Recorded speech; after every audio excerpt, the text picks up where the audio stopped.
Imagine you deposit a check at an ATM and the machine reads the numbers automatically.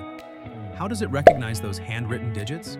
The answer lies in convolutional neural networks, or CNNs, a powerful deep learning model designed for image recognition. A CNN is a special type of neural network that mimics how our brain processes visual information.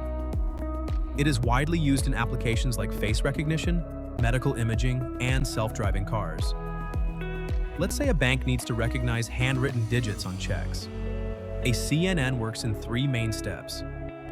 First, the convolution layer, feature extraction. Think of this as looking at small parts of the image at a time, like identifying curves and edges in a number. Next, the pooling layer, reducing complexity.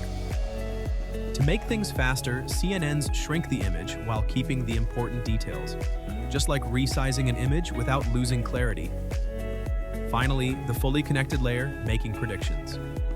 The CNN puts all the features together and decides, this is a 5. Unlike traditional methods, CNNs automatically learn the features needed, reducing human effort. They can recognize patterns even if an image is rotated or slightly distorted. And that's how a CNN can read handwritten numbers on a check. If you found this helpful, don't forget to like, share, and subscribe for more AI content. See you in the next video.